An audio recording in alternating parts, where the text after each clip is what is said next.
Welcome to the Attention Deficit Disorder Expert Podcast Series by Attitude Magazine. Hello, everyone, and we're glad you can attend Attitude's weekly Experts webinar. Just a quick introductory note before we get started. If you've listened to one of our webinars before, you'll know we've been experimenting with adding the certificate of attendance. When the webinar ends, a post-event survey will pop up. It will list 3 questions about the quality of the webinar, followed by 3 questions titled Required for Certificate. If you would like a certificate of attendance emailed to you, then you should answer those 3 questions. If you don't want a certificate, well, then you don't have to answer them. Today's topic is important for educators teaching children with ADHD and parents raising them. Supporting and encouraging kids with ADHD in the classroom requires knowing the reasons why they act up or don't complete assignments on time or may have trouble doing homework or returning it. Getting a solid education about ADHD and how it looks in the classroom is a great place to start.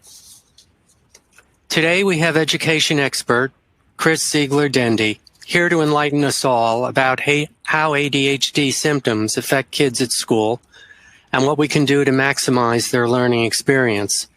She'll talk about the challenges and the best practices for dealing with them. Chris is a former educator, school psychologist, and mental health professional with 40 years of experience. She was inducted into CHADD's Hall of Fame for outstanding contributions to the field in 2006. Her popular books, many created in collaboration with her son Alex Zeigler, including 3 editions of teaching teens with ADD, ADHD, and executive function deficits, among others. Her new book, Successfully Launching ADHD Youth into Adulthood, co-authored with Ruth Hughes, will be published in early 2020. You can ask questions of Chris anytime during the webinar. We will try to get to as many of them as we can. To download the presentation slides of the webinar, click the drop-down menu labeled Event Resources on the bottom left of your screen. If you do not see the Event Resources tab, you probably need to refresh the page. So now finally, let me turn it over to today's expert. Chris, it's great to have you here today to help us all out. Certainly we need it. Well, thank you, Wayne. I'm always delighted and honored to be invited to speak at one of your Attitude webinars. So I especially appreciate you, Wayne, and Lily, and Susan for including me. So starting with my first slide, sometimes I like to start with the end in mind, and that's what I've done here. These are the common problems that teachers are already seeing, and then I'll go back and explain why they're happening and then give you tips on how to address them. So let's look these over. At least 90% of our children will have some sort of academic problems during their school years. And part of that, if you remember your ADHD research, is that there's a 3-year delay in brain maturation for many of our children. So they have problems with oral expression. They have problems being articulate. You ask them a simple question, and maybe 30 words later, they still haven't given you an answer. Written expression, writing essays, summaries, is a huge challenge for our children. Over half have that particular challenge, including my own son. Math calculation, oh my, problems memorizing multiplication tables, memorizing anything for that matter. And again, all these issues go back to deficits in executive functions. And I will talk more about that in a bit. Spelling is hard. And again, you see a certain number of children who are going to have difficulty with spelling words. Again, that's a working memory executive function issue. And if you see my note in the margin, if you want more detailed information, you can visit my website and read my article on executive function.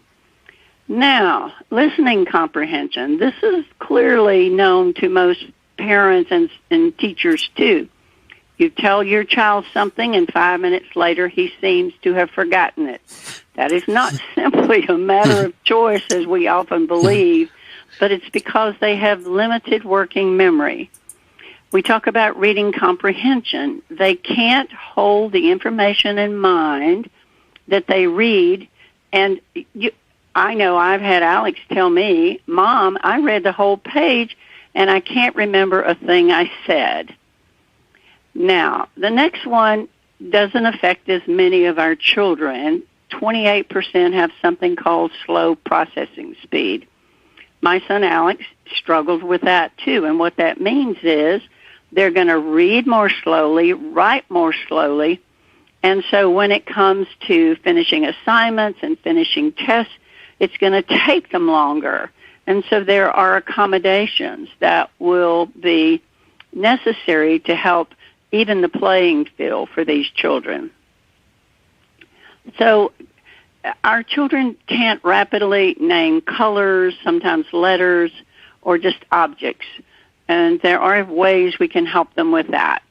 So moving on, I particularly, and I think attitude folks do, particularly like the graphic that the ADHD iceberg presents, because what it explains to you is that for years we misunderstood and thought that ADHD was only impulsivity, difficulty paying attention, and hyperactivity. Well, that's just the upper third above the waterline. But for most of our children, they have these many, many things: working memory problems, time impairment, always late, not responding to discipline, executive function deficits. And I had a great opportunity to work with Wayne, and we have adapted a free download from Attitude that you can find at their website and download it, and it will be easier to read. Now, I realize you can't read this, or you can get a full version available at my website. But now the main point is 2/3 of their challenges are hidden beneath the surface. So our children look normal. They look like there's absolutely nothing wrong. And I will also let you know that I have been contacted by a French psychiatrist, a Portuguese medical student, and at this point in time, I have 7 translations of my ADHD iceberg that within the next 3 to 4 months, I want to post on my website to be downloaded free. We have Vietnamese, we have Arabic, we have Spanish, we have Greek.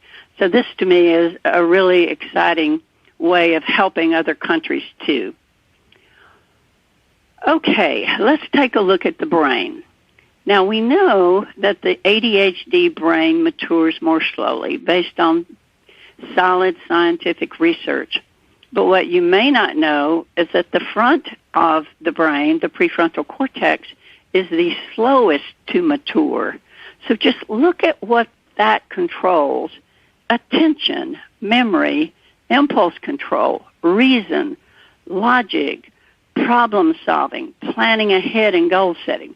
Now, does any of this sound familiar? Is there any wonder that our children struggle with these issues? So we really need to have, you as teachers and parents need to have a good understanding of the brain chemistry issues that are involved in our children's lives. Next, let's talk about executive function. I like to describe it this way. It's comprised of these components: working memory. Now, this is huge and perhaps the most important executive skill. Holding information in mind, manipulating it, sequencing it, organizing it. So if a child cannot do that, they cannot write essays, they cannot complete complex math, they cannot remember what they read. So this is huge. Then you also have internal self-talk, which is your brain talks to yourself. For example, when I got up this morning, my brain was talking to me and saying, okay, you need to get ready for the webinar. You need to get everything together. You need to be sure that you have all your notes and you need to go upstairs and log on at 11:30 today, Central Time. So the point is, this is the same voice that would tell you, if you were a child, to get started on your homework. But because it's impaired, our children's self-talk doesn't work that way. It's very unreliable. It doesn't always tell them to start on homework. So there are some tips I'll give you to deal with that. One of the second item there, initiating, that one shocked me because for years I yelled at my poor son, God bless him, because he could not get started on his homework, and I thought it was laziness and choice. And you can imagine my embarrassment when Dr. Russell Barkley says, our children have trouble getting started, and it's an executive function skill, and it's not just choice. They don't have enough brain chemistry to help them get started. So the next one's analyzing, synthesizing. That goes along with writing essays or problem solving. Then the next item, organizing and prioritizing. It is very difficult for them to organize. It is difficult for them to organize their materials. The emotional control issue is one of great importance. Unfortunately, it is not listed in any of the official diagnostic criteria, in spite of the fact that the leading expert in the world, Dr. Russell Barkley, and others like Dr. William Dodson, have argued that it should be. And we'll talk more about their sensitivity to rejection and failure, and it stays with them longer than the average child. The next item, inhibiting and shifting. Our kids, once they become hyper-focused on one topic, have trouble shifting away. Self-monitoring, oh, goodness gracious, just forget that in high school, at least for my son. They have great difficulty doing that. I remember the first time Alex ever made a list of a to-do list, and he came home from college one weekend, and I was just thrilled. It was like wanting to throw a major victory celebration. Even though it was about social events, I thought, good, he gets it. He's got to make lists to remember. And then task monitoring and task completion. I like to divide the practical impact into two segments. As a former teacher and school psychologist, if a child can't write essays or complete complex math, or has problems with reading comprehension or memorizing words, multiplication tables, or languages, or has difficulty completing long-term projects on time, I see those as academic problems that I can actually help him with. So I don't make any kind of judgment there. But what I did incorrectly is that these academically related skills, I thought, until I learned better, that they were done by choice or were not done because of laziness. But look at this. They have trouble following directions. They have trouble being organized.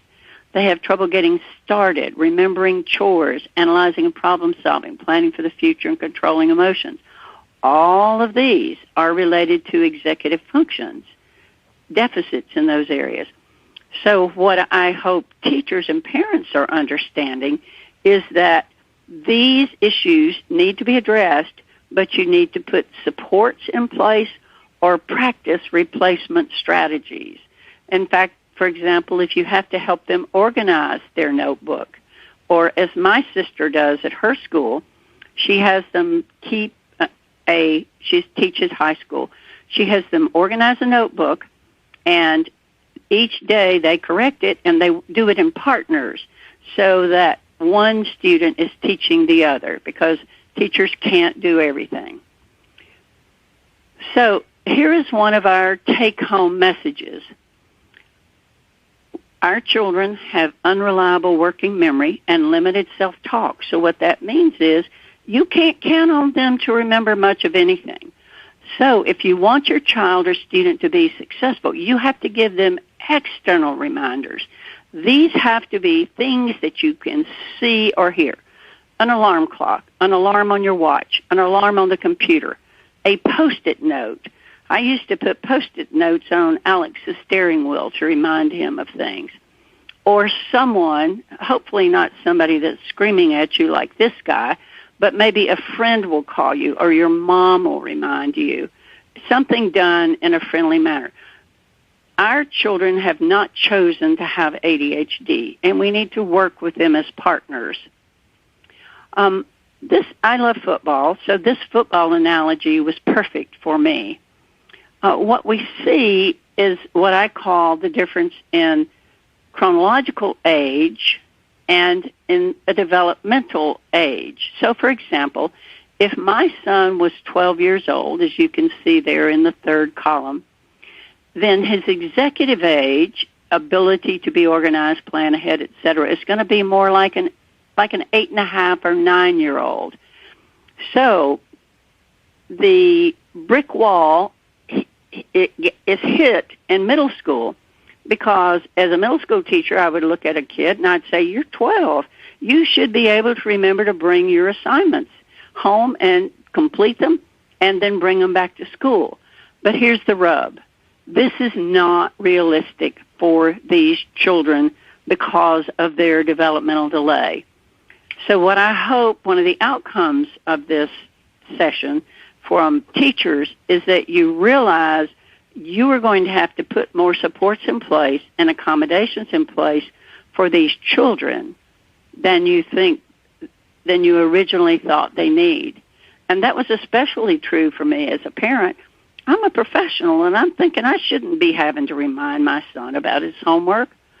So anyway, the main things he will have problems with are organization, independent work, emotional control, and all of those issues are critical to their well-being. All right, here's another take-home message. If you look at the ADHD diagnostic criteria and the executive function deficits list, if you punish a student for any of those things, you are punishing him for his disability.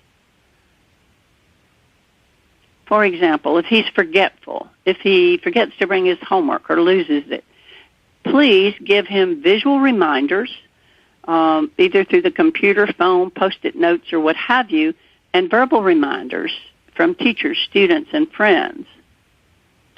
All right, here are 5 common reasons, again, for school failure. Not doing homework, getting zeros, failing tests, forgetting assignments, tests and long-term projects, not taking notes, difficulties copying from the board. These are the main things. So I'm going to keep moving along to intervention strategies. Here are some tips for homework completion. Many of our children have trouble keeping assignment books, so have another student check his work. Or my favorite is to appoint a row captain for each row in your classroom. The row captain goes down the row at the beginning of class, takes up homework. At the end of class, they go down the row and they point to my son or my grandson's paper and say, you need to write down your assignment right here. This will help everyone, and that's so often true about these suggestions that I make. It helps all students. Now, if the child has trouble taking notes, then designate a classroom note taker, and after they take the notes for the class, and, the child with ADHD may take some notes, but they won't be complete typically. So then the student who made the original notes will give that child a copy. A couple of my favorite things about remembering homework is for teachers to use the Remind.com software, which is free. In other words, if I'm the teacher, I can send to you as a parent and to you as a child what your homework assignment is, so there's no doubt at home. Our students can also take pictures of the assignment on the board. So there are a lot of things.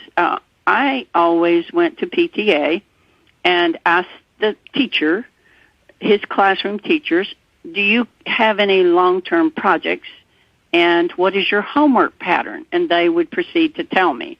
So I would know that for algebra, I should expect homework 4 days a week, and that once during this semester he will have a long-term project. So these are generally the kinds of things, I'm not going to go over all of them, but generally the kinds of things that will help.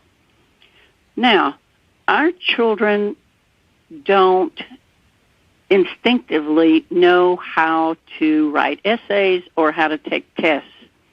And what Dr. Don Deschler and his students have found out, he's a professor in the Midwest, is that if you teach or practice test-taking strategies, that the test scores will go up. And here are just a few things. I didn't list them all. Try brain dumping. That was my favorite in college. I'd walk into a history class, my worst subject, and I knew he was going to ask a date. So as soon as I got my paper, I wrote down the date at the top of the paper. Also, they need to check to make sure that there's not a front and a back to the questions, to the test, because we've had students complete the front, think they're totally finished, and then end up missing a lot. They also say don't go back and change answers, according to the research, and figure out is one worth more than the other, and if so, spend more time on that.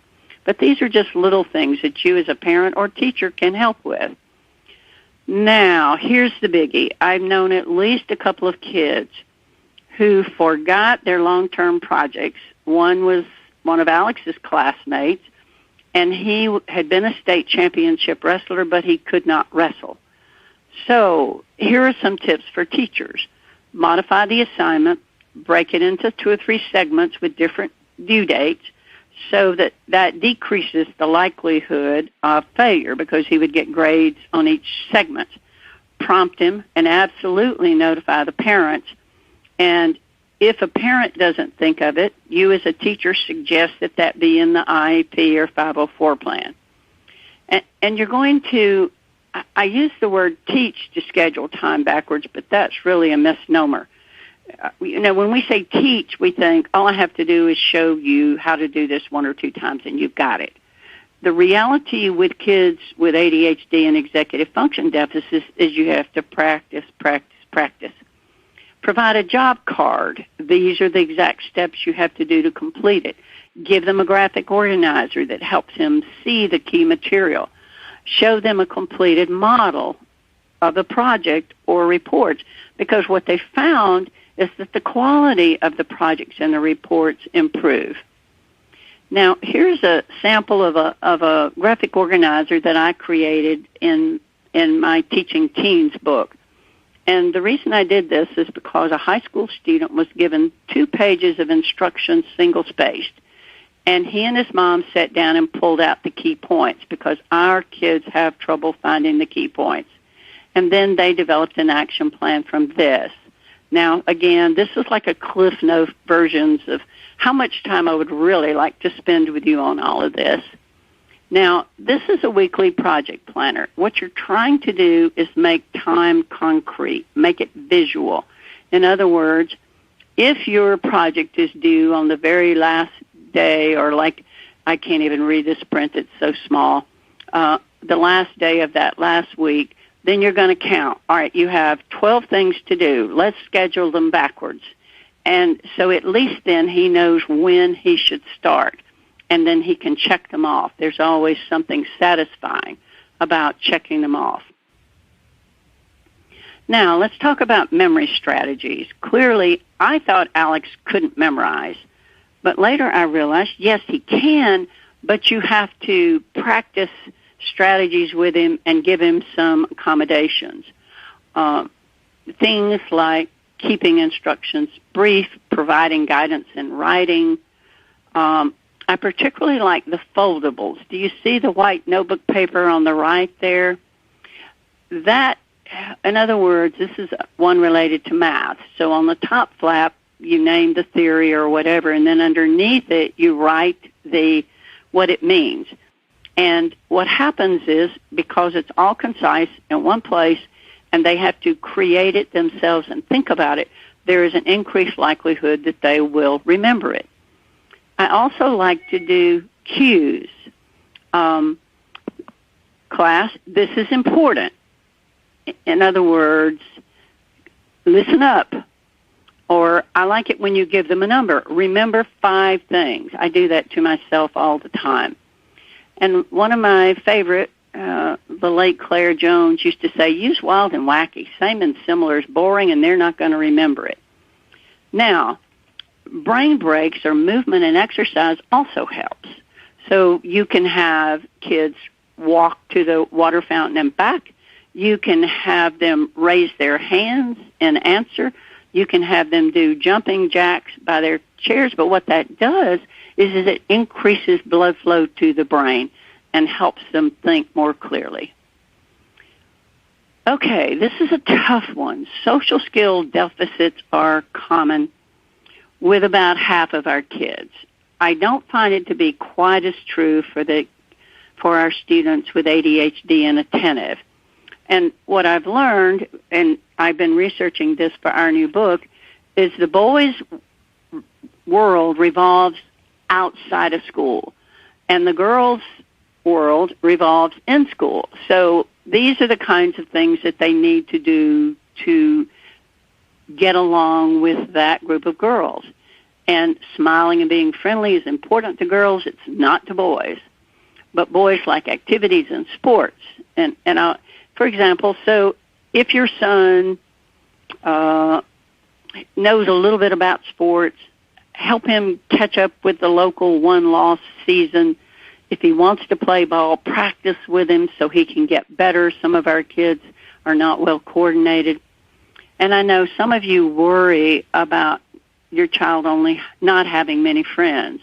But what we know from mental health research is that one good friend is protective of a child's mental health. So invite one friend, someone who seems most likely. If you are friends with their parents, talk to them in advance about, my child really needs to have friends. Can you help me help your daughter understand so that they can be friends and enjoy each other's company? Or take them to a concert together. Now, I have learned something new. I don't know enough about this yet, but Dr. Barkley has recommended developing a friendship coach program. He has created a program for teachers, and I haven't had time to research it all the way, although I contacted the creator, helping our kids become more aware of feelings, reducing bullying, identify one skill, role play that, and give them the words, the simple scripts. And like I say, there's one for parents, but I can't really find exactly what that offers. This reminds me of social emotional learning. And I know one of my friends in Atlanta, Rachel Cole, is actually implementing social emotional learning in some of the Atlanta schools. To me, this is an exciting concept. Greater emotionality and sensitivity to rejection. Dr. Dodson has been the one to bring this more to our attention. And I do know that, for example, in a crisis, that my son was likely to overreact. For example, if they break up with a girlfriend or a boyfriend, you better be prepared to have a crisis plan in place. They will ruminate, get stuck on it, can't move on. But what you have to also remember is that emotions like anxiety, anger, fear, produce brain cortisol, and that blocks learning. So if a child is in a classroom where a teacher criticizes them, uses sarcasm, calls on them unexpectedly, that child is not going to be able to think clearly and do well, which is really sad. So if you know that you want to figure out what triggers the blow-ups. For example, if you know it's a boy who's been bullying him, then encourage him to sit somewhere else and avoid eye contact with them. Teach them to practice using visualization. Use a social emotional learning program to make them aware of their emotions. And planning for a blow-up. You know, we had a plan for Alex. If you run into him and her after they broke up, her new boyfriend, you have a pass to go to the guidance counselor. Well, God bless him, he went to the guidance counselor, and there was no guidance counselor there. So they had a huge fight in the hall. It was not fun for any of us. I also would like to call your attention to this little book that I have found that is a wonderful teaching tool, I think, for middle and even high school and younger. I Know What to Do, and it's kind of emoji, cartoon-like figures. I know what to do when I'm anxious, and it lists specific points. And it's kind of like a flip chart, a colorful flip chart. So I bought that at Amazon. I would encourage you to check it out if you think it might be helpful to your child. Okay, effective teaching strategies. Paired learning. That means, okay, let me back up. Our children tend to be superficial learners. In other words, they do the homework and go, I got this. But here's what one of Alex's algebra teachers did. For example, if I were your teacher, I would say, okay, Wayne, you and Lily create a math problem like the one I did on the board. And, the teacher would walk through the steps. And then you would get an answer. And then you would create a blank problem, a blank of the problem you just did. Then both of you work the problem and compare answers. And if you don't get the same answer, you have to discuss it. And guess what? Discussion of issues like this increase the learning capacity. Peer tutors, teacher aides can help. Group response, I love. Turn your thumbs up if the answer to this question is yes, or stand up if your answer is yes. And again, you're increasing blood flow. Hands-on learning, anything that you do where you're moving. I love dry erase boards. The teacher asks the class, and this is low-tech. ADHD is laziness by choice. And so the kids would write on their whiteboard, true or false, and then they would hold it up, and you would know at a glance which students are not quite with you. I also the one thing I didn't do, I can't believe I didn't, was include something on written expression. But our children have problems holding information in mind. So what I suggest you do is let him dictate information to a scribe, or dictate it to a computer, or dictate it to his mother at home, so that he can then go back and edit and reorganize it, because they just cannot hold the information in mind. Basically, they may understand the grammar and do quite well. If you click on my link on this page, it takes you to my authors page, where there must be 10 or 15 different articles that I've written. And I have written one on written expression and how to help them be successful writing essays. Okay, we all know behavioral strategies do not work as well with our children. I mean, you get all excited, you have a consequence, and it works for a couple of weeks, or a reward, and then it no longer works. Well, here's why. It's, again, a brain chemistry issue. So you have to intervene at the point of performance. If you're a teacher in first period and you tell the student, don't forget your homework at 8 o'clock that morning, you say it to her, you're wasting your breath. Someone has to meet him at the locker at 3 o'clock and remind him of what he needs, which books he needs to get. Now, maybe he can set an alarm on his watch. Maybe his girlfriend, best friend will meet him, or maybe you have a teacher's aide. But you, again, need to give them external reminders or alternative behaviors. For example, I've written an article on blurting. If you know someone's going to blurt, then say, okay, when you have an answer, raise your hand. So they're going to do something, so you want to give them an alternative.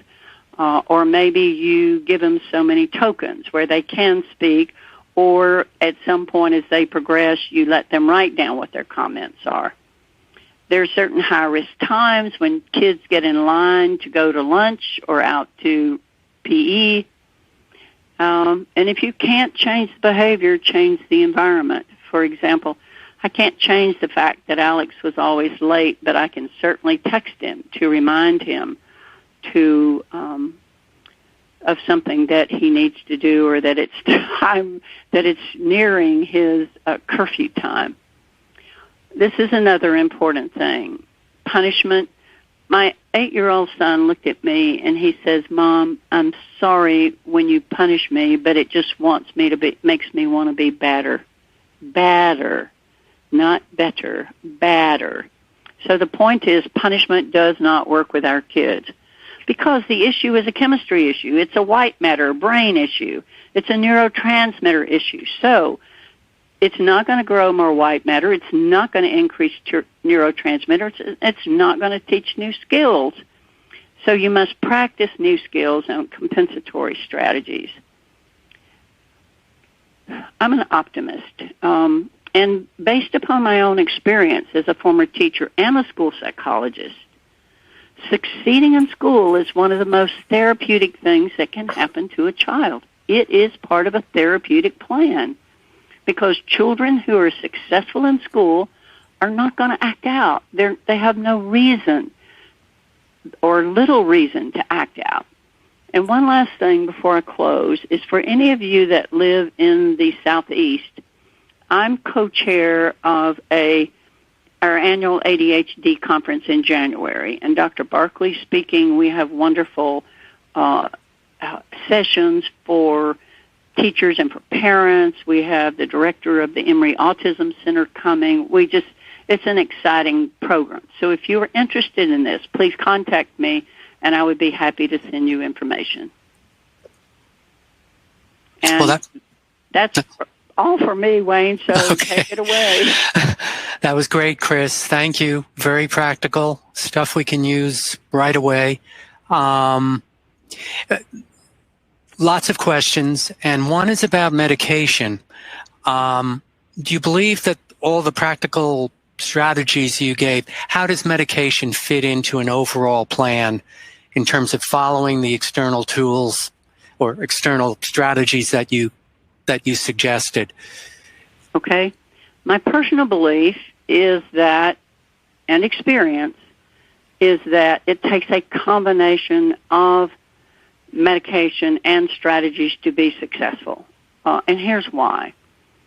There's a lot of research recently that said if you have two children who have ADHD, let's say, Wayne, you and Lily have ADHD, and Lily is compliant and takes her medication, and Wayne, you're a little rowdy and you're just refusing your medication. Well, guess what? Lily's brain is going to mature faster than yours. And it's not because of the medication. It's because the medication allows the child to learn. Learning changes the brain, not the medication. So, my 43-year-old son still takes medicine to this day. My 25-year-old grandson still takes medicine today. Some children, as they mature, will not need it. But, the research is clear. I know there are a lot of frightening articles out there that say, oh, don't medication use natural things. Well, unfortunately, natural things are also chemistry. They're chemicals, and there's no research on those. So that's all for that comment. One parent is asking, what is your expert advice on how to deal with a teacher who just doesn't have any interest in accommodating my son other than using traditional ways? Is there a nice, friendly, productive way of approaching this? Well, you've given me just enough to kind of struggle a bit with an answer. So some other questions that she would need to consider. Do you have an IEP or 504 plan? Number one, is the teacher complying with that plan? If not, then you'd need to call another IEP or 504 meeting and say, these are not happening. Now, I do know years ago there was a case in West Virginia where a teacher, who also is an elected public official, refused to give accommodations, and he was sued and had to pay personally maybe $20,000 or so. Now, let me back up. I never encourage anybody to sue because you often lose. You may win that short battle, but you're going to lose the war. So I would encourage you is there another teacher from another year? Always try to be tactful. Who was really successful with your son before this teacher? Could you set up a meeting with the former teacher who's good and the new teacher who's not so good to see if you can do it in a positive, gentle way? We don't mean to, but all of us are human beings. And if we feel threatened, then we get defensive. And so I work very hard. As a former teacher, I have great respect for teachers. There are some who are just on top of it, and there's some who are reluctant and who don't believe ADHD is real. I hope that answer will suffice. Mm-hmm. I think this one might be from a teacher, this question. Should kids with ADHD be given the unlimited opportunity of turning in all homework, projects, and work late without any problem? Or should they be held responsible as any other kid to turn in everything by the due date? Well, I think there's never a simple answer to this. Initially, if a child is failing, then you want to let them turn in the assignments late. You can make accommodations. For example, is the test too long?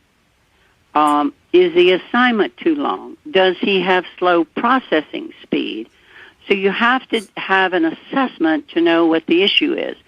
Then you've got to partner with the parents to work out a plan of, okay, so that means a lot of communication by email. And again, teachers think, well, he's 12. I shouldn't have to do that. Or he's 16. Well, guess what? You do. And so trying to shape his behavior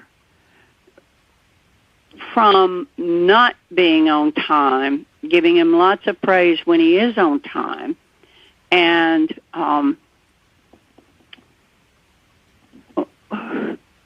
seeing, the questions are broad. So is this regard to homework only, or is it regard to tests? If it's homework, one of the things that two experts recommend is that the teacher sends homework to the parent. This homework should take your son 30 minutes. And I did this personally with a math teacher friend of mine. And then the kid sits down and does the homework, and the parent sends back a note and said, this took an hour and a half. Now, this is a true story for my son. Because he had slow processing speed and the working memory problems, it took him forever. Now, I suggest that teachers send homework tips home to parents, and I have handouts on that. I'd be happy to share. And one of the things that you can do is also set up a launch pad near the exit door. If it's the door to the garage, the door to the bus through the front, and that's where everything is put the night before. And the parents make sure homework is in the book bag. The book bag is there. The gym shorts, the musical instrument, whatever is there, so that there is less chance of forgetting. So, Wayne, you help me there. Without me seeing the questions, it's hard for me to make sure I covered everything. Do you have anything to add? Just another question. I don't know. I think based on the information we got, that was helpful. I do. Okay. Several parents have had questions. You mentioned the prefrontal cortex is slow to develop, and they want to know at what age, excuse me, that the kids catch up. Okay, here's how I would explain that. Is the brain continues to mature into our children's 30s, and I believe maybe into the 40s. So, for example, we know that they have a little burst of brain maturity in their 20s. You see that sometimes. So, the thing is, they need the prefrontal cortex the most while they are in school. Once they get out of school in a job, and they will pursue a job that's a good fit for them, not like something related to school, so that they can learn to accommodate and use timers and phones to help keep them on task. So I don't think it matters if they ever totally catch up or not. My son is 43. He is doing very well. He is partners with his wife in real estate dealings. He handles all the filming, the drone filming of the residences they're selling. He's excellent with a camera, all the interior camera filming. You can be a successful, productive adult regardless of the level of your brain maturity at some level.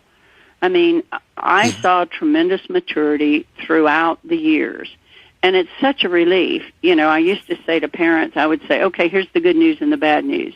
The good news is the brain is going to continue to mature. The bad news is it's going to be a long time before you see the benefit. Mm-hmm. So if you don't think I've answered the question, repeat it for me, and I'll take another shot at it. No, you did. You did. You mentioned in your presentation that punishments don't work with kids with ADHD. This parent is asking, or I might be a teacher, what is the best way to communicate with the student that they have done something good? Well,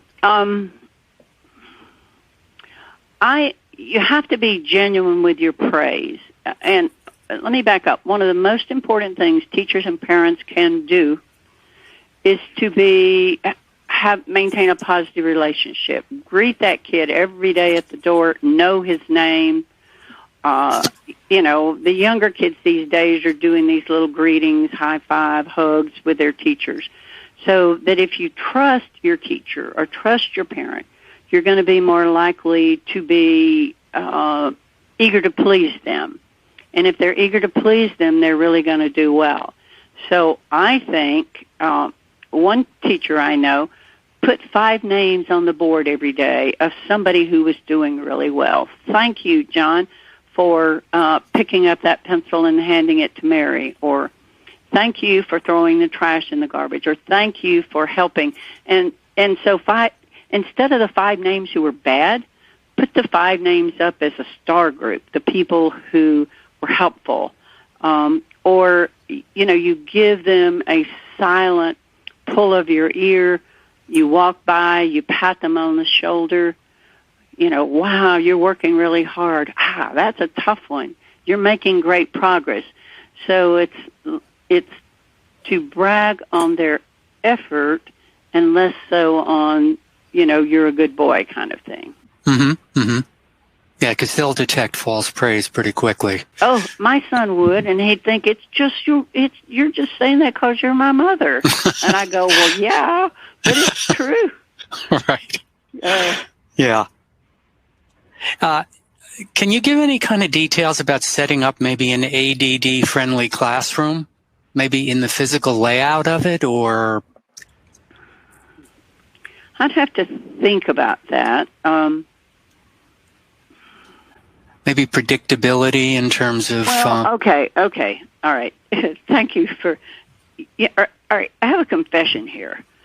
I have executive function deficits because I had chemotherapy 16 years ago.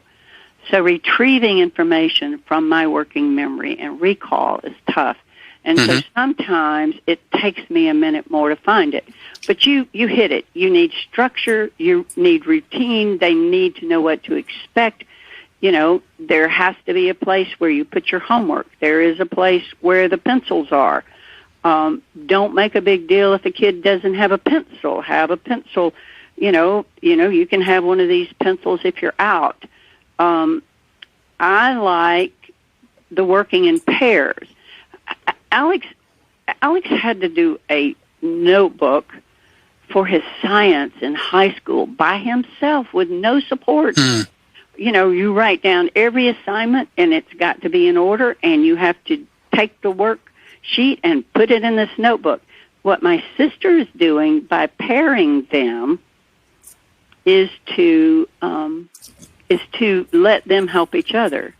And the other thing my sister does while they're doing that is she walks around the room and gives individualized instruction.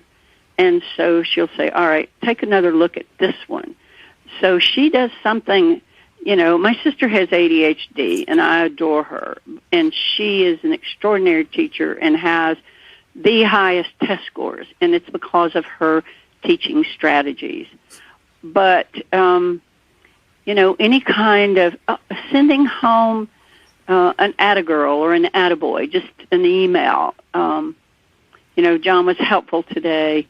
And this is, not all kids need that, particularly if they're just getting started on the right track.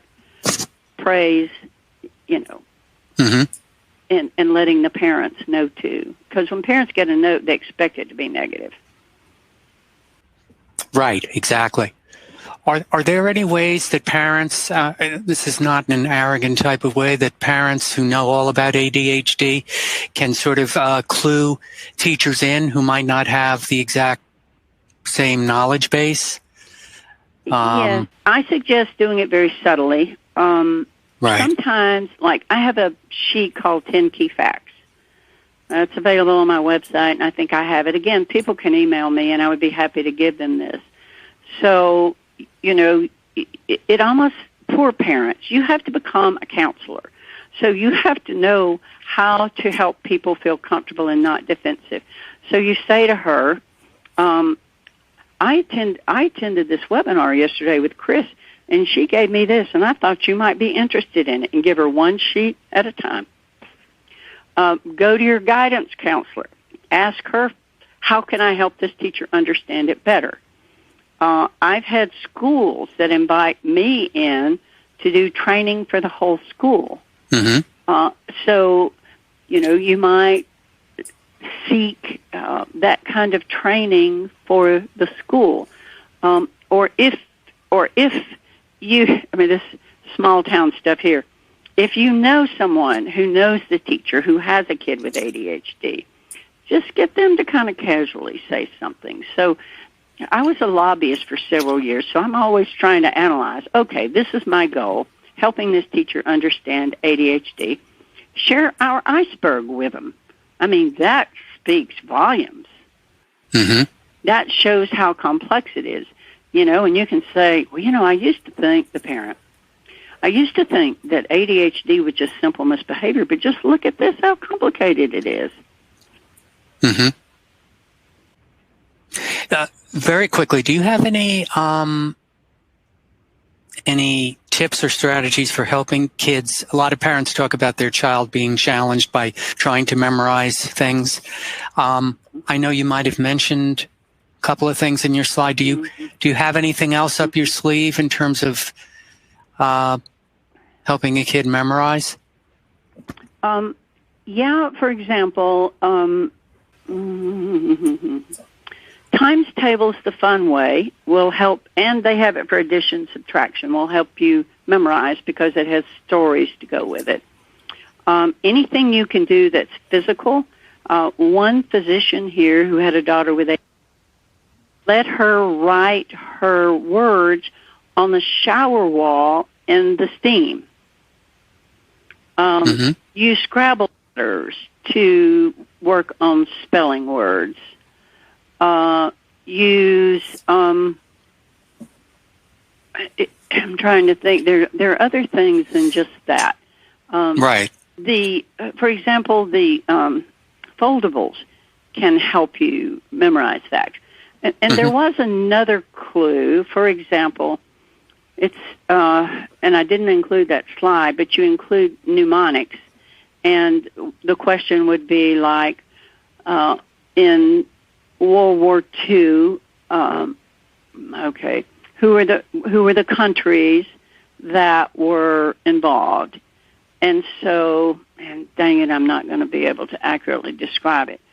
But I created a graph, and the initials were, the acronym that went with the words were RAN. And so I created a graphic in like a piece of graphic paper, and they were dancing across the axis.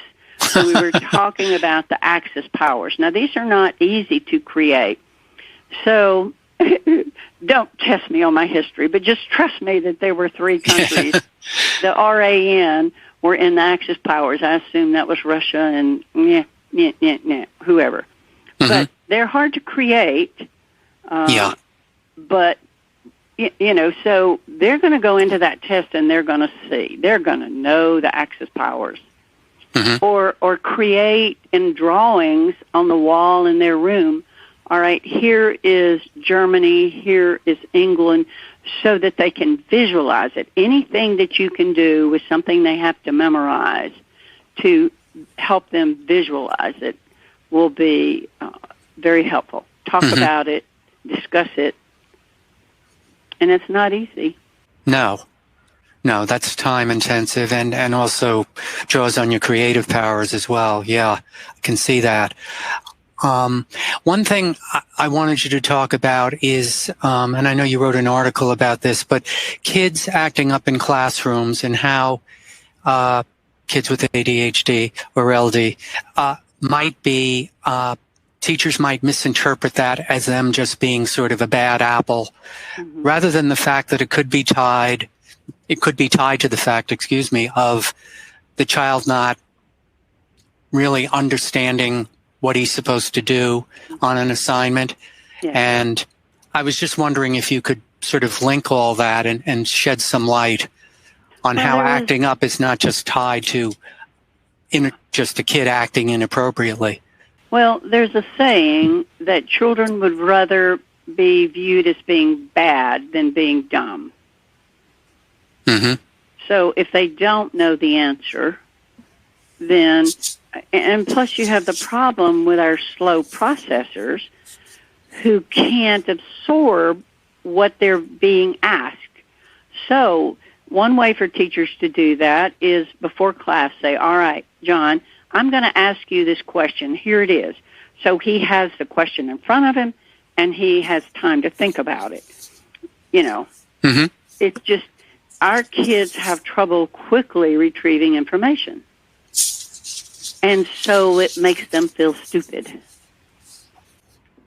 Right. Okay, well, I think the hour is close to being up.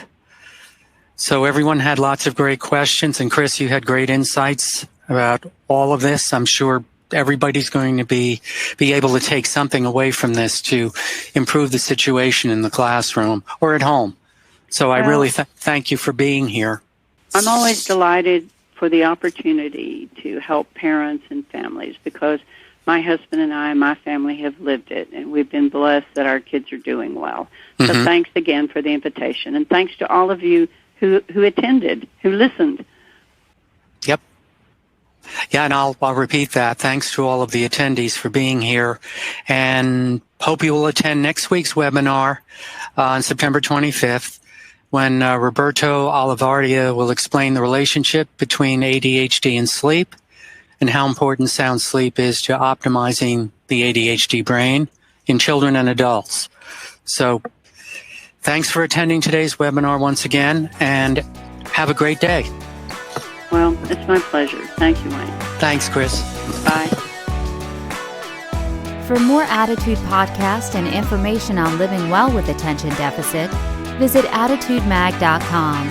That's ADDITUDEMAG.com. That's ADDITUDEMAG.com. That's ADDITUDEMAG.com.